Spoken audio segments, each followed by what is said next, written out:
The clink of glasses, the drone of forced laughter, the smell of cheap birthday cake and artificial vanilla. This was Grandpa's 90th, and every fiber of my being wanted to be anywhere but here. I smiled, a tight, polite mask, and watched my mother, Claire, drift through the room. A butterfly in a silk dress, all charm and no substance. My father, Robert, was by the grill, muttering about overcooked hot dogs. My sister, Chloe, was in a corner tapping on her phone as far from me as humanly possible. Normal. This was our normal, awkward, distant, and steeped in a silence that spoke volumes. Then, Liam, my husband, leaned in close, his breath warm against my ear. His voice was low. So low only I could hear it. A calm, steady stream against the background noise. "Get your bag. We're leaving. Act like nothing's wrong." My heart skipped. Liam wasn't one for dramatics. His words were a direct order, not a suggestion. I looked at him, trying to read his face. It was unreadable. His eyes, usually warm and full of light when he looked at me, were hard, focused on something across the room. I felt a prickle of unease, a cold sensation spreading through my chest. Something was very wrong. I knew it. But to act normal, to pretend, felt like a betrayal of the knot forming in my stomach. I nodded, a barely perceptible movement. My hand trembled slightly as I reached for my almost full glass of lukewarm champagne. I took a sip. It tasted like nothing. My mind raced, trying to find an explanation. Had I said something wrong? Was one of my relatives making a scene? But Liam's eyes weren't on any of them. They were fixed on the center of the room, on the reason for this gathering. Grandpa, Arthur Evans. He was sitting in his usual spot by the large bay window that overlooked the manicured garden. A thick woolen blanket was draped over his lap, even though it was a warm August day. His hair, usually a wild silver mane, was neatly toned. Too neatly. He was so still. Too still. I'd seen him like this before. Of course, old age had taken its toll, slowing him down, dimming his sharp wit. But today there was an unnatural quality to his stillness. A stillness that didn't feel like peace, but like a carefully constructed pose. My gaze flickered to Liam again. He caught my eye for a fraction of a second, a silent command in his stare. "Don't ask, just do." The message was clear. I swallowed, the champagne suddenly tasting bitter. I put the glass down on a nearby table, trying to make the movement look casual, unhurried.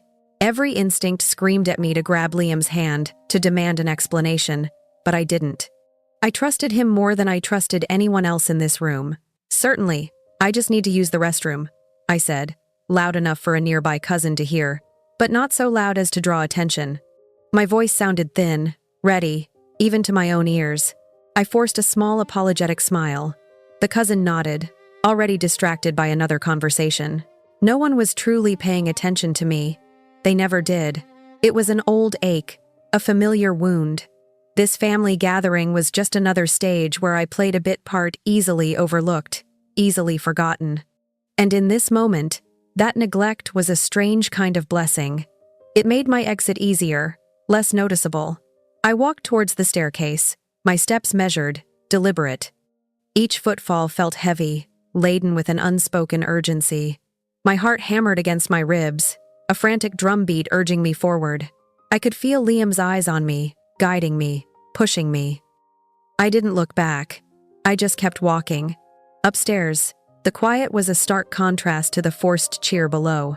I found our bags in the guest room, already packed for our one-night stay. My hands fumbled with the zipper on my small overnight bag, struggling to close it, even though it held so little. My mind was racing, trying to put together the pieces of a puzzle I didn't even have. What could be so wrong, so urgent? I grabbed both bags. Liam was waiting for me at the bottom of the stairs, a phantom in the periphery of my vision, blending seamlessly into the background. He moved with a quiet efficiency that spoke of purpose. He took the larger bag from me, his fingers brushing mine, a reassuring contact. He didn't look at me, didn't speak. He just moved. We walked towards the front door. I kept my face blank, my eyes fixed ahead. I tried to slow my breathing to appear calm. My mother was still chatting by the punch bowl. My father was still by the grill flipping a burger with an air of profound boredom. Chloe was still glued to her phone a world away. No one noticed us. Or if they did, they didn't care enough to stop us. This, too, was a familiar sting. We stepped out into the warm evening air. The sun was beginning to set, casting long, distorted shadows across the lawn. The air smelled of freshly cut grass and the faint lingering scent of barbecue. It felt surreal, this normal evening unfolding around us, while my world tilted on its axis. Liam opened the car door for me.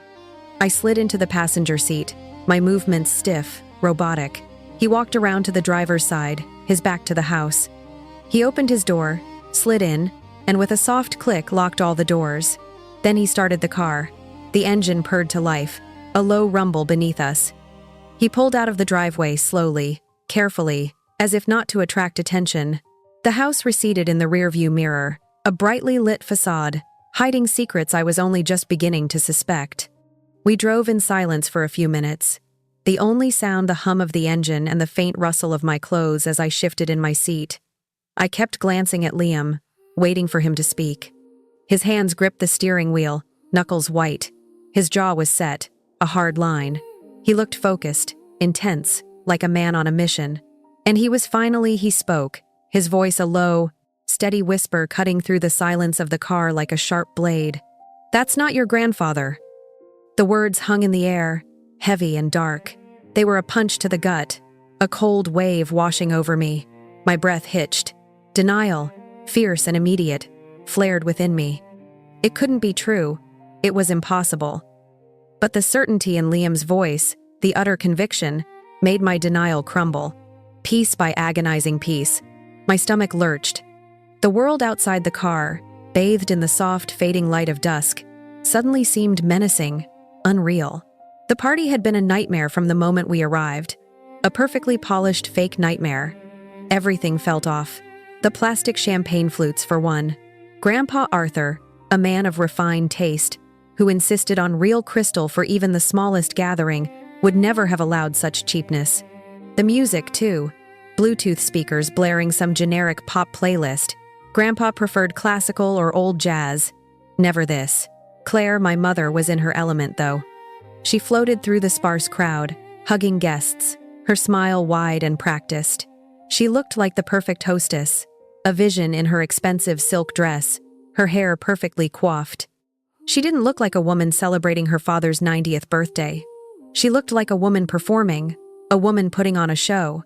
It was a familiar pattern with her, this theatricality. Everything with Claire was about appearance, about what others saw. Robert, my father, was predictably in his own world. He stood by the grill, a spatula in hand, complaining to himself about the temperature, the quality of the meat, the unfairness of having to cook for so many people. He always complained. It was his default setting. He never truly engaged, never truly participated. He just existed, a grumpy shadow in the background, fulfilling his minimal role. I caught his eye once across the lawn, and he gave me a vague, dismissive nod before turning back to his charring hot dogs. No warmth, no real acknowledgement, just the usual. And Chloe, my younger sister, she was perched on a patio chair in the furthest corner, absorbed in her phone, a tiny self-contained island. She glanced up as I arrived, a flicker of something in her eyes that could have been surprise, or perhaps annoyance at my presence. She didn't smile. We hadn't spoken more than a handful of sentences in years. Not since everything. Our relationship was a vast empty chasm filled with unspoken resentments and old wounds. She made no move to approach me, and I made no move towards her. The distance was comfortable if painful. This was our family, a collection of individuals, each in their own separate world, orbiting each other but never truly connecting. And I, as usual, was the outsider, the observer, perpetually on the periphery, watching the spectacle unfold. Then they brought out Grandpa, Arthur Evans. He was wheeled in by Marcus, my uncle, my mother's younger brother. Marcus, who always had a vaguely shifty look about him, a man perpetually teetering on the edge of some unspoken scheme.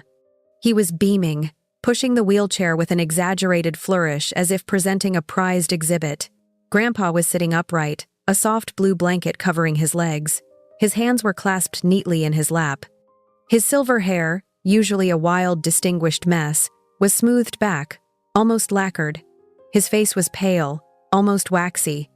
He was wearing a new tweed jacket, a crisp white shirt, and a neatly tied bow tie. He looked too perfect, like a mannequin. I watched him as Marcus wheeled him to the center of the living room near the fireplace. Everyone clapped, a smattering of polite applause. Claire rushed over, bending down to kiss his cheek. Robert gave a gruff nod from the grill.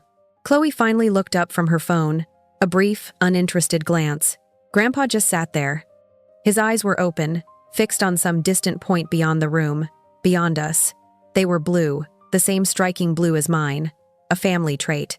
But today, they seemed vacant, empty. He didn't smile. He didn't acknowledge Claire's kiss or the applause or the flurry of activity around him. He was quiet. Too quiet.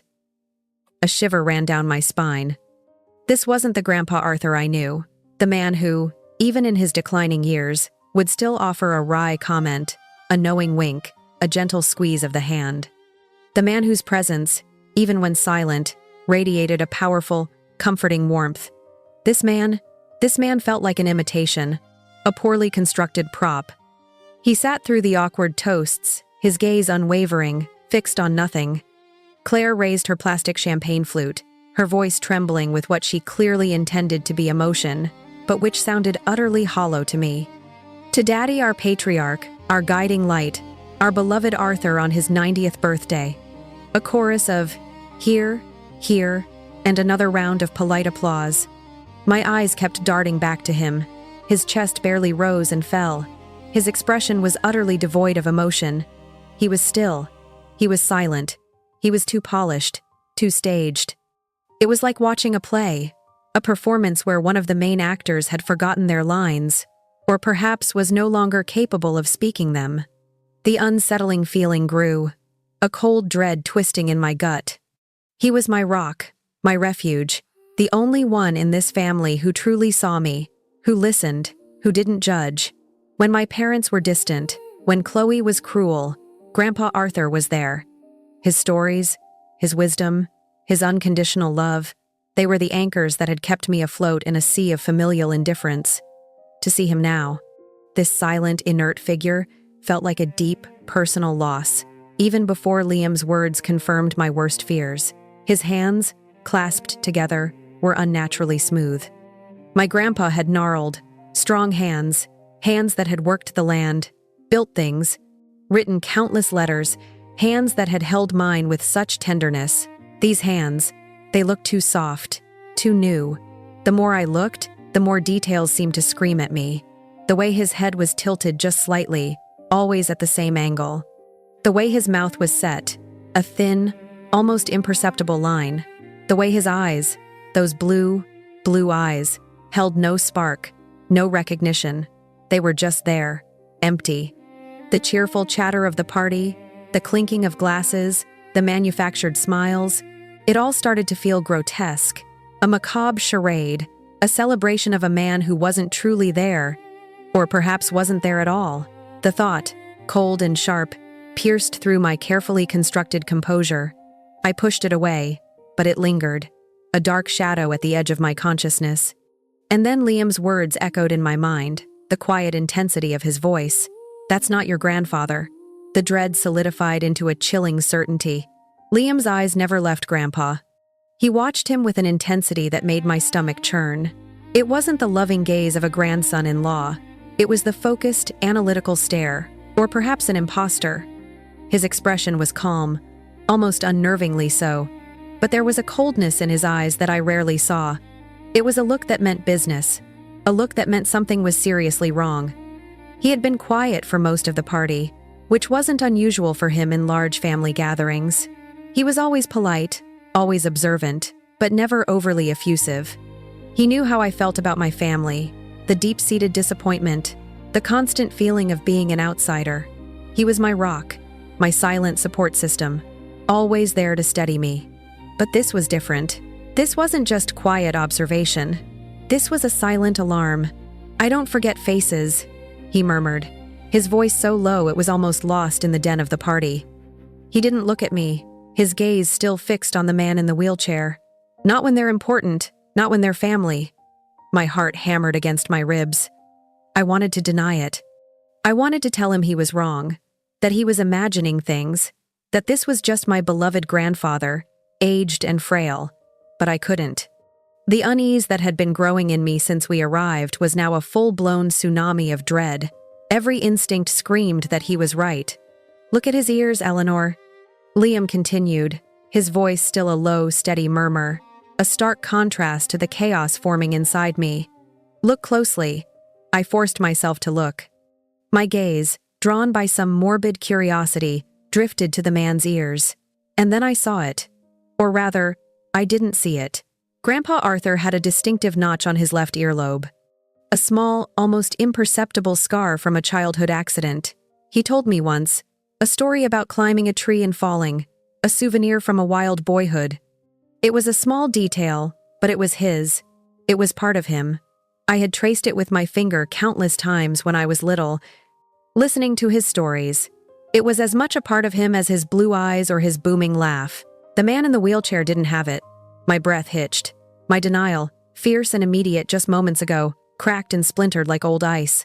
A cold dread seeped into every pore of my body. It was true. Liam was right. That wasn't my grandfather. His ears aren't his, Liam stated, the words a chilling confirmation of my own dawning horror. It's not him. The simple, direct words sliced through my carefully constructed composure. My stomach lurched violently, a nauseous wave washing over me. All the small, unsettling details of the party suddenly coalesced into a terrifying whole. The plastic champagne flutes, the generic music, Claire's performative cheer, Robert's detached grumbling, Chloe's utter indifference, and now this fake grandpa. It all made a terrible, coherent sense. My mind raced, grappling with the unthinkable. If that wasn't Grandpa Arthur, then who was it? And more importantly, where was he? The questions screamed in my head, a cacophony of fear and confusion. A profound sense of betrayal, cold and sharp, began to spread through my chest, an icy grip tightening around my heart. This wasn't just a mistake or a misunderstanding. This was deliberate. This was a lie, a monstrous, calculated deception. And my family, my own mother and father and sister, were part of it. The thought was a bitter pill, difficult to swallow. It felt like another wound, fresh and bleeding on top of years of smaller, less visible hurts. Liam must have seen the dawning horror on my face, the sudden pallor, the tremor in my hand. He reached out, his hand briefly covering mine, a silent gesture of comfort, of solidarity. His touch was warm, steady, grounding me in the swirling chaos. He was my anchor, my only constant in a world that had suddenly tilted on its axis. "We need to go," he whispered, his voice firm, leaving no room for argument. Now. His eyes, still fixed on the imposter, were cold, unyielding. They held a silent promise of action, of protection. I looked at him, truly looked at him, and saw the depth of his concern, the quiet strength that was always there, just beneath the surface. He was not just my husband. He was my protector, my advocate, the one person in my life who would always fight for me. I nodded, unable to speak, my throat tight with a sudden, overwhelming fear. The world seemed to shrink, closing in on me.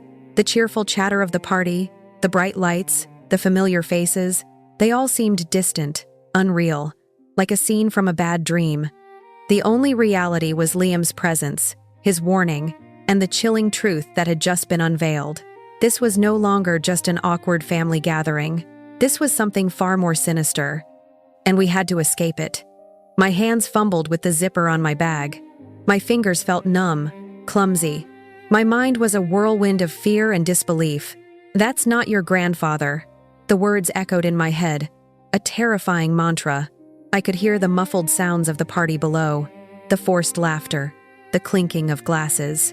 It all sounded distorted, distant, like a broadcast from another world. I shoved the last few items into my overnight bag.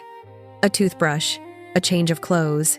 My movements were jerky, uncoordinated. Every fiber of my being screamed at me to run, to flee this house, this elaborate lie. But I had to act normal, act like nothing's wrong. Liam's words, a direct command, kept me grounded, kept me from panicking completely. I grabbed both my small bag and Liam's duffel, slinging them over my shoulder. My heart hammered against my ribs, a frantic drumbeat. I took a deep breath, trying to steady myself. The air in the room felt thick, heavy, suffocating. I needed to get out. I walked down the stairs, trying to appear nonchalant, as if I was just going for a breath of fresh air. My eyes darted around, searching for Liam. He was by the front door talking to Uncle Marcus, who was laughing loudly at something completely oblivious. Liam caught my eye. A quick, almost imperceptible nod. Go. I moved towards the door, trying not to draw attention. My mind was racing, replaying every detail of the evening, the subtle shifts in my mother's voice, the way she avoided my gaze, the unnatural stillness of the man in the wheelchair. It all pointed to the same horrifying truth. This wasn't just a family secret. This was a conspiracy. My hand was on the doorknob. My palm was sweaty. I pushed it open, stepping out into the cool evening air. It was a relief, a gasp of fresh oxygen after being submerged in something foul. I walked quickly towards our car, which was parked a little distance down the driveway. I didn't look back. I couldn't. I heard footsteps behind me. My heart leaped into my throat. Had they noticed? Had they caught on? I braced myself, expecting to hear my mother's sharp voice or my father's gruff command. But it was Liam. He was right behind me. His presence a sudden immense comfort. He took the bags from me, his touch firm and reassuring. "Get in," he said, his voice low, urgent. I scrambled into the passenger seat, my movements stiff and clumsy. He quickly got into the driver's seat, his movements precise and efficient. The soft click of the door locking echoed in the suddenly silent car. My knuckles were white as I gripped the armrest, my body tense, rigid. Liam started the engine. It rumbled to life, a low, comforting hum. He backed out of the driveway slowly, deliberately. I kept my eyes fixed on the rearview mirror, half expecting to see someone rush out of the house, waving their arms, calling after us. But there was no one. The house, brightly lit and full of manufactured cheer, remained still. It was as if we had simply vanished, unnoticed, unimportant. The familiar sting of neglect was a strange kind of liberation tonight. We drove in silence for a few minutes. The only sound, the hum of the engine and the faint rustle of my clothes. The sun had almost fully set now, painting the sky in hues of deep orange and purple. It was a beautiful evening, but I felt no joy, no peace, only a profound sense of dread, cold and heavy in my chest. My mind was still reeling. If that wasn't Arthur, where was he? The question, unspoken, hung heavy in the air between us. It was the most terrifying question of all. My grandfather, the man who had loved me unconditionally, the one bright spot in a childhood often overshadowed by indifference. Where was he? Was he safe? Was he even alive? The thought was a sharp, agonizing stab to my heart. Liam finally broke the silence. His voice was low, strained, a stark contrast to his usual calm demeanor. "We need to call the police." My breath hitched. The words, simple and direct, solidified the nightmare into a grim reality. This wasn't just a family secret. This was something criminal, something deeply, fundamentally wrong. My hands began to tremble uncontrollably. "My hands are shaking too much," I whispered, my voice barely audible. Can you dial for me?" He nodded, not taking his eyes off the road. He pulled over to the side of the quiet country road, the tires crunching on the gravel. He pulled out his phone, his fingers moving with a practiced efficiency. He knew the number by heart. He was always prepared, always calm in a crisis. He was everything my family wasn't. I watched him, my heart pounding in my chest. This was real. This was happening. The fear was a cold, suffocating blanket. The betrayal was a bitter taste in my mouth. My own family. What had they done? And why? The questions swirled unanswered. Terrifying. I closed my eyes for a moment, trying to block out the images of the fake grandpa, the vacant eyes, the missing scar, but they were burned into my mind. A horrifying tableau. This was more than just emotional neglect. This was something far darker, far more insidious, and I was caught right in the middle of it. My hands shook as I finally dialed 911, the phone feeling heavy and alien in my trembling grip. Liam had handed it to me, a silent command that I needed to be the one to speak. My voice was a thin, reedy whisper as I tried to explain what was happening. My family. I think they've replaced my grandfather at his birthday party. He's not who they say he is." The dispatcher's voice was calm, professional, a stark contrast to the frantic beat of my heart. "Ma'am, can you please tell me your location and clarify what you mean?" I gave her the address of Grandpa's house, my voice cracking on the words. I tried to explain about the ears, the stillness, the unnatural quiet. It sounded insane, even to my own ears. A wild conspiracy theory, but I knew with a chilling certainty that it was true. My husband noticed, I managed to say, glancing at Liam. He sat beside me, his face grim, his jaw set. His hand found mine, a firm, reassuring squeeze that was the only thing keeping me from dissolving into hysterics. "He knows faces," I said. "He said it's not him." The dispatcher assured me that officers were being dispatched. It felt like an eternity before we saw the flashing blue and red lights in the distance, a surreal beacon in the deepening twilight. 2 plainclothes officers arrived, their faces serious, their questions direct. We explained everything again, standing by our car, a safe distance from the brightly lit house. Liam recounted his observations with a calm, analytical precision that I couldn't have managed. He described the missing ear notch, the unnatural stillness, the general oddness of the party. He spoke of my grandfather's personality, his distinct mannerisms, the way he would have reacted. The officers listened, taking notes, their expressions unreadable. As we spoke, the party at the house continued. The music still played, albeit at a slightly lower volume. The faint sounds of laughter still drifted across the lawn. The bizarre charade was still in full swing. It felt like a scene from a movie, a terrible, unbelievable movie. One of the officers, a tall, serious-looking woman, went to the front door, while the other, a man with a kind but firm face, stayed with us. We watched as she knocked. The music inside died completely, abruptly, leaving a sudden, unsettling silence. The front door opened. My mother, Claire, stood there, her smile immediately faltering when she saw the officer. Her eyes darted towards us, then back to the officer. A flicker of something that looked like panic in their depths. The officer spoke to Claire for a few minutes, her voice low and even. We couldn't hear what was being said, but we could see Claire's reactions. She grew defensive, her hands gesturing wildly, her silk dress rustling with her agitated movements.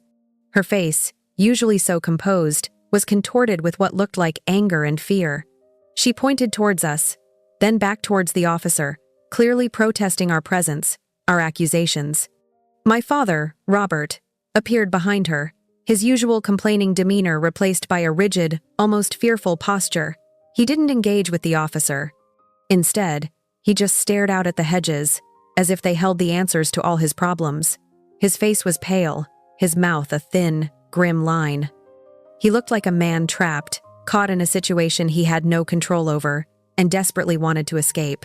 Then, Marcus, my uncle, appeared, pushing the wheelchair with Grandpa in it. He wheeled him closer to the door, a forced smile on his face, trying to project an air of normalcy. But even from this distance, I could see the tension in his shoulders, the nervousness in his eyes. The man in the wheelchair just sat there, silent, still, his vacant eyes fixed on some distant point. He was utterly unchanged, utterly unresponsive to the unfolding drama around him. He remained a mannequin, a prop in this horrifying play. And that stillness, that silence, was the most damning evidence of all. The officer spoke to Claire, Robert, and Marcus for what felt like an eternity. We could see the arguments, the gestures, the growing agitation from my family. It was clear they were trying to deflect, to deny, to shut down the investigation. But the officers remained calm, persistent. They were doing their job. After a long, tense conversation, the officers finally returned to us. The serious-looking female officer spoke, her voice still professional, but with a hint of concern. "They are claiming that your grandfather has simply deteriorated significantly due to age. They are saying he's very frail and often unresponsive." My heart sank. They were covering it up. They were lying. I could feel the rage bubbling up inside me, hot and bitter. How could they? How could they do this to Grandpa? To me? But the ear notch? I insisted, my voice trembling with emotion. He doesn't have it. My grandfather has a distinct notch on his left ear, a scar. The officer's expression changed. A flicker of something, a dawning understanding, crossed her face. She nodded slowly. We noted that. We also noted that his hands, while pale, seem remarkably unlined for a man of 90. We've advised them that we will be returning with further questions and potentially medical personnel. We've also suggested they cease the party and ask their guests to leave. A small cold comfort. At least they believed us. At least they were taking it seriously. But the thought of my family still inside, still perpetrating this monstrous lie, filled me with a deep, aching sadness and a burning fury. They were not just emotionally neglecting me anymore. They were committing a crime, and they were dragging my beloved grandfather into it in the most grotesque way imaginable. We stayed there watching until the last car pulled out of the driveway, until the lights in the house began to dim one by one. The party was over. The silence that descended was heavy, suffocating. But it was not a peaceful silence. It was the silence of secrets, of lies, of a deep, dark betrayal. The officers advised us to go to a local hotel and promised to keep us updated. As we drove away, leaving the now darkened house behind, I looked back one last time. It stood there, a grand old house, once filled with warmth and love, now a monument to deception, a tomb of forgotten truths. And in the darkness, I could still see the phantom image of the man in the wheelchair, silent, still, a chilling testament to my family's monstrous act. The next morning, the hotel room felt cold, sterile. Sleep had been impossible. Every time I closed my eyes, I saw his face, the imposter's face, blank and vacant. Liam held me through the long, dark hours, his presence, a quiet strength in my whirlwind of terror and disbelief. Then the phone call came. It was the lead officer from last night, her voice somber. "Miss Hayes, we have some information for you. We just left the funeral home your family eventually directed us to." My heart pounded. I gripped Liam's hand, my knuckles white. This was it, the truth. No matter how bad, I needed to hear it. "Your grandfather, Arthur Evans," she said, her voice gentle but firm, "passed away in March 2022, natural causes, privately buried." The words hit me like a physical blow. March 2022. That was 3 years ago. 3 years. My breath hitched, a sharp gasp of pain. It wasn't just a lie. It was a betrayal of immense proportions. My grandfather dead for 3 years, and I had known nothing. "No," I whispered, the word, a raw, guttural sound torn from my throat. "No, that's not right. I talked to him. We had calls, birthdays, Christmas." My mind raced, trying to grasp at any shred of counter-evidence, any reason to believe this was a mistake. The officer's voice was filled with a quiet sympathy. "We understand this is shocking, Miss Hayes, but we have confirmed it with medical records and the funeral director. Your mother, Claire Hayes, and your sister, Chloe Hayes, were the ones who made the arrangements. 3 years. 3 years of fake birthdays, staged calls, Christmas cards sent to a ghost." The realization was a crushing weight. Every call where I thought I heard his voice, weak and frail, was a lie. Every birthday card, every whispered, "I love you," was directed into an empty void. The most painful part wasn't just the deception, it was the deliberate exclusion. They knew how much Grandpa meant to me. He was the only one, the one person in my family who truly loved me, who made me feel seen, valued, and they had robbed me of him. They had robbed me of the chance to say goodbye, to grieve, to even know he was gone. The pain was a sharp physical ache in my chest. It felt like my heart was being squeezed, crushed.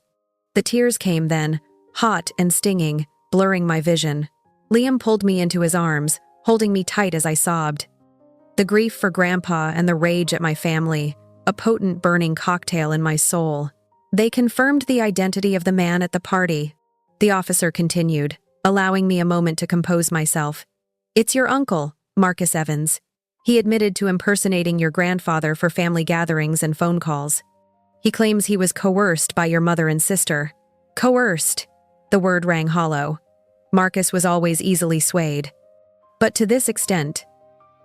To impersonate a dead man, to participate in such a cruel deception, it made me sick to my stomach. The deliberate exclusion, that was the deepest cut. While Claire and Chloe had privately mourned, had made arrangements, they had kept me in the dark. They had let me believe my grandfather was still alive, still there, even as they profited from his absence. It was a calculated, cold-hearted act. It was a final, devastating blow in a lifetime of emotional neglect. I remembered the calls, the brief, stilted conversations, the times I thought he sounded distant, confused. I had attributed it to old age, to his declining health, but it wasn't him. It was Marcus mimicking a frail old man keeping up the charade. The memory was sickening. I remembered the last birthday party a year ago, where I had brought him a special gift, a vintage book he had always wanted. I had watched him open it, his eyes, or rather Marcus's eyes, seemingly twinkling with pleasure. I had leaned in to hug him, whispering how much I loved him. It was a lie, all of it. The grief was overwhelming, a raw, burning agony. But beneath it, a cold, hard anger began to simmer. How could they? How could my own mother and sister be capable of such cruelty, such calculated deception? This wasn't just about money. I knew it. This was personal. This was another chapter in their long history of making me feel like an outsider, of making me feel less than, unwanted. If this story is hitting you as hard as it hit me, and you want to support more content like this, please consider subscribing and sharing the video. It really does help the channel grow. Liam held me tighter, stroking my hair, his silent presence a balm to my shattered soul. "We'll get through this, Eleanor," he murmured, his voice thick with emotion. "We'll get through this together." But right then, all I could feel was the profound, aching emptiness of his words. 3 years. 3 years of my grandfather being gone, and I hadn't known. 3 years of my family lying to my face, playing a cruel, elaborate game. The truth was not just shattering, it was annihilating. It stripped away every last vestige of hope I had held for my family. Every last shred of belief that they cared, even a little. The girl who had sought love and acceptance from her family was finally, irrevocably broken. The phone rang again later that day. It was a lawyer, his voice formal, precise. "Miss Eleanor Hayes, my name is Mr. Jameson. I'm calling regarding the estate of Arthur Evans." My heart hammered. Liam stood beside me, his arm around my shoulder, his presence a steady anchor. I took a deep breath. "Yes, Mr. Jameson, what is this about?" "Your grandfather, Arthur Evans, appointed me as the executive of his will in 2020, Mr. Jameson stated. He passed away in March 2022, and his will was probated shortly thereafter. However, due to unforeseen circumstances, the final distribution of his assets has been delayed. My mind reeled. 2020, that was 2 years before his death. He had known. He had planned. But what was the delay? "The will is quite specific, Miss Hayes," Mr. Jameson continued, his voice devoid of emotion. "After some minor bequests, Mr.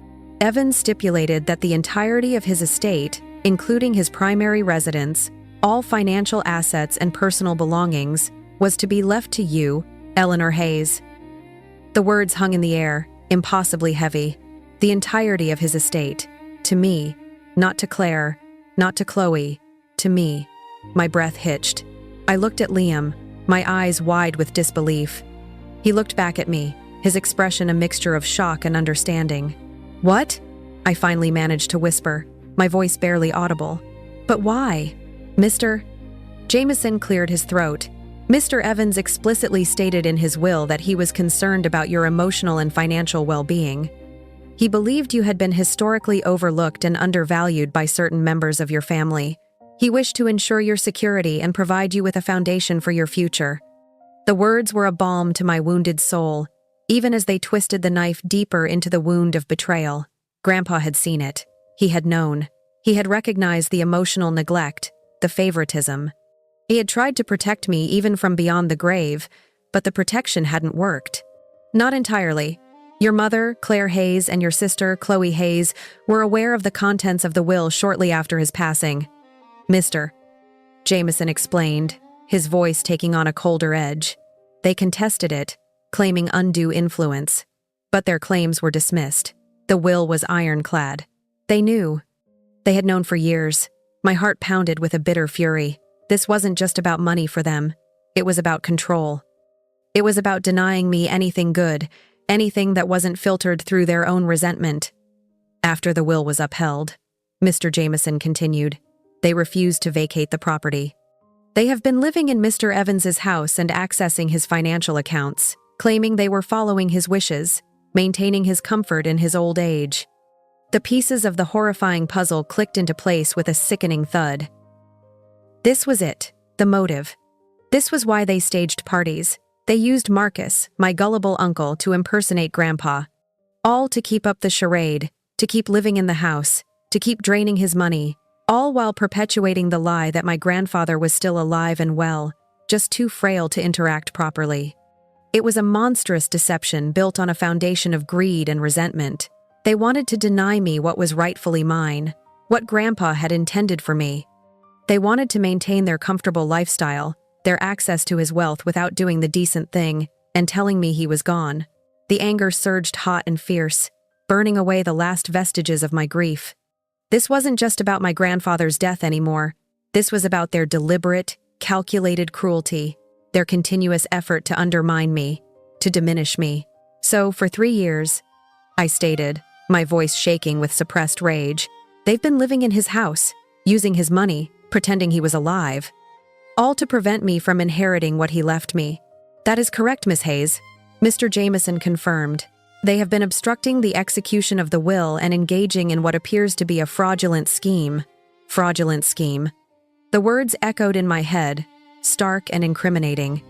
This wasn't just family drama anymore. This was criminal. This was a deep, dark betrayal that went beyond anything I could have imagined. My family, my mother, my sister, they had known. They had conspired. They had lied to me. To everyone. All for money. All to spite me. The emotional neglect I had endured for years. The feeling of being unwanted, unloved. It all culminated in this ultimate act of calculated cruelty. They had not only stolen my inheritance, they had stolen my last moments with the man who truly loved me, the man who had seen my pain and tried to make it right.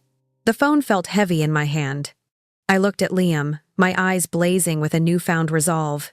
The victim was still reeling, but a quiet strength was beginning to stir within me. This was not just about my grandpa anymore. This was about justice. This was about taking back what was mine. Not just the estate, but my dignity, my right to truth. My fingers trembled as I dialed Mom's number. My breath hitched in my throat. This wasn't going to be a polite conversation. This was a confrontation long overdue, brimming with years of unspoken resentment and this fresh, gaping wound of betrayal. Liam sat beside me, his hand on my back, a silent presence of support. Claire answered, her voice sharp, clipped, betraying her irritation. "What do you want, Eleanor? Haven't you caused enough trouble?" Her words, accusatory and devoid of any remorse, ignited a white-hot fury within me. "Caused enough trouble," I repeated, my voice shaking but firm. "You humiliated us. You've been living a lie for 3 years. You lied about Grandpa. You let me believe he was alive when he was dead. You used a stand-in. You drained his money." Claire's voice rose, shrill and indignant, the sound echoing in my ear. "You have no idea what you're talking about. We were taking care of Daddy. We were honoring his wishes. You always blow everything out of proportion, Eleanor. You always make yourself the victim." The familiar accusation, always the victim. It was their go-to, their weapon of choice, wielded to deflect, to dismiss, to diminish. But not this time. This time, I was the victim, and I wouldn't let her gaslight me again. "Grandpa left his estate to me, Mom," I stated, my voice cold, cutting through her histrionics. "Mr. Jameson, his lawyer, just told me. You knew this, didn't you? You and Chloe, you knew for 3 years. That's why you kept it a secret. That's why you put Marcus in a wheelchair." A beat of stunned silence on the other end of the line. Then Claire's voice came back, laced with pure, unadulterated fury, devoid of any pretense of grief. He was old. He was confused. He didn't know what he was doing. "We were protecting him, protecting this family from your greed." My greed? The irony was a bitter taste in my mouth. She who had stolen my inheritance, who had desecrated my grandfather's memory for financial gain, was accusing me of greed. "Protecting him?" I snarled. the raw emotion finally breaking through my carefully constructed calm. You denied him a proper burial. You denied me the chance to say goodbye. You used his memory to live in his house and steal his money. What kind of protection is that, Mom? What kind of family does that? Her voice hardened, colder now, filled with a venomous resentment. You were never part of this family, Eleanor. Not really. You always blamed us. Always felt sorry for yourself. This is what you get. You gave up on us. The words were a brutal punch to the gut. You were never part of this family. You gave up on us. The familiar refrain of my childhood thrown back at me with renewed force. The ultimate dismissal, the ultimate rejection. But this time it didn't shatter me. This time it fueled my fire. I pressed, my voice shaking with the effort to control my rage, to remain focused on the truth. Where is he, Mom? Where is his body? What did you do with him after he died? You didn't even tell me he was gone. Her silence was deafening. It stretched long and uncomfortable between us, speaking volumes. It was the silence of guilt, the silence of complicity, the silence of a truth she wouldn't articulate.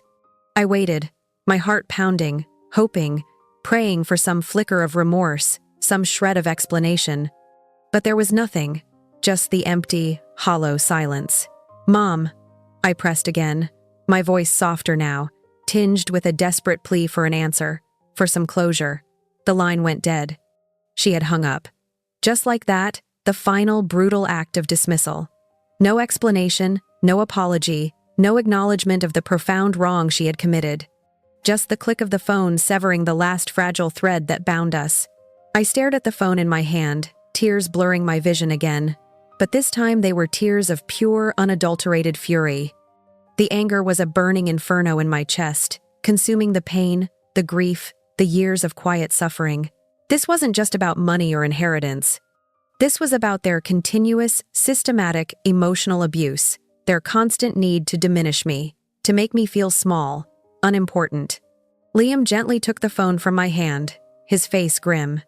He pulled me close, holding me tight as I trembled with rage and a renewed sense of devastation. The confrontation had brought no closure, no peace, only a deeper understanding of the depths of their cruelty and the final, irrevocable break. There was no turning back now. This wasn't just about me and Grandpa anymore. This was about holding them accountable. This was about justice, and I would see that justice was served. The days and weeks that followed were a blur of legal jargon, police reports, and official documents. Liam was my constant shadow, my unwavering support, navigating the complexities with a calm resolve that I could only admire.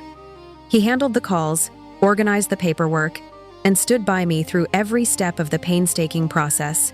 Investigators moved swiftly. The evidence was overwhelming. The funeral home director, when questioned again, provided detailed records of Arthur Evans's burial in March 2022, confirming Claire and Chloe as the arrangers. They had signed all the documents. They had known. Marcus, my uncle, true to his easily swayed nature, cooperated fully. Faced with the stark reality of criminal charges, he crumbled. He admitted to impersonating Grandpa Arthur at Claire and Chloe's insistence. He described the staged phone calls, the awkward birthday appearances, the constant pressure to maintain the illusion. He detailed how Claire and Chloe had managed Grandpa's finances, how they had drained his accounts for their own lavish lifestyles, all while telling him it was for Grandpa's care. The charges came quickly, failing to report a death, identity deception, illegal fund access, and fraud. It was a long list, each count a testament to the depth of their depravity. Claire and Chloe, even when confronted with the irrefutable evidence, remained defiant. They maintained their innocence, blaming me, blaming Grandpa for his confused will, blaming Marcus for being weak. They clung to their narrative of being loving caregivers, victims of my vindictiveness, but their words rang hollow in the face of the truth. The courts moved efficiently. Marcus, due to his cooperation, received a lighter sentence, probation, and a substantial amount of community service. He was a pawn, albeit a willing one, in their game. The judge, however, made it clear that his actions were still a grave betrayal. Claire and Chloe faced the full force of the law. Their initial pleas for leniency, their attempts to portray themselves as benevolent daughters and granddaughters, fell on deaf ears. The prosecutor painted a chilling picture of calculated deception, of emotional cruelty, of blatant disregard for the law and the memory of their own father and grandfather. The sentencing was swift and uncompromising. They were found guilty on all counts. Claire received a substantial prison sentence, a shockwave through the courtroom. Chloe, due to her slightly lesser involvement in the financial aspects, received a shorter prison sentence, followed by a lengthy probation period. They were also ordered to pay restitution for all the funds they had illegally accessed. The judge in his closing remarks spoke about the profound breach of trust, the emotional toll on me, and the desecration of a man's final wishes. He highlighted the cruelty of keeping me in the dark, of denying me the right to grieve, of manipulating the memory of my beloved grandfather. His words were a vindication, a public acknowledgement of the pain and injustice I had suffered. With the criminal charges settled, the civil proceedings regarding the estate moved forward. The court evicted Claire and Chloe from Grandpa Arthur's house, their stolen grip on his estate. Their ill-gotten gains collapsed entirely. The house, which had once been a symbol of their elaborate lie, was finally mine. It wasn't a moment of triumphant celebration. It was a quiet, profound relief. The long, agonizing battle was over. The truth had found its way out, dragged into the harsh light of justice. The years of emotional neglect, of being made to feel like an outsider, of being dismissed and undervalued, it all culminated in this. They had tried to erase me, to deny me my place, even my inheritance, but they had failed. Walking through Grandpa Arthur's house for the first time as its rightful owner felt surreal. The rooms were empty, stripped bare of all the furniture and personal effects Claire and Chloe had used to make it their own. It was a blank canvas waiting for a new story to be written. The silence in the house was no longer the heavy silence of secrets. It was a gentle, peaceful silence, full of the echoes of Grandpa's laughter, his wisdom, his unconditional love. The justice served wasn't just about the legal triumph. It was about reclaiming my narrative, reclaiming my dignity, and finally beginning the long process of healing. I poured a glass of wine, the ruby liquid swirling gently in the crystal glass. It was one of Grandpa Arthur's retrieved from a dusty box in the back of a cupboard. An elegant piece that had somehow escaped the grasp of Claire and Chloe. The sun was setting, casting a warm, golden glow across the living room. It was quiet, utterly peaceful. I sat in Grandpa Arthur's favorite armchair, a worn leather masterpiece that cradled me with a familiar comfort. His chair, the one he always sat in when he read his books, when he told me stories, when he offered quiet advice, the one where I had sat on the armrest as a child, listening to his every word.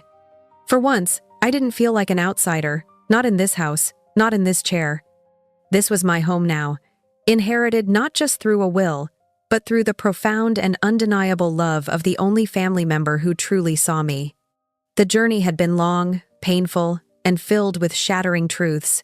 The betrayal had cut deeper than anything I could have imagined. But through it all, I had found my voice. I had found my strength. I had found my truth. And I had learned that sometimes the hardest battles are the ones fought not against strangers, but against those closest to you.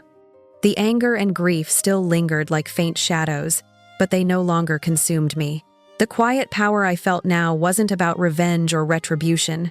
It was about peace. It was about knowing that Grandpa Arthur's wishes had finally been honored. It was about knowing that the truth, no matter how deeply buried, always finds its way to the surface. I raised my glass, a silent toast to Grandpa Arthur, to his enduring love, to his unwavering belief in me, and to the future, whatever it may hold. I was no longer the victim. I was the survivor. I was the inheritor. I was Eleanor Hayes, and I was finally home.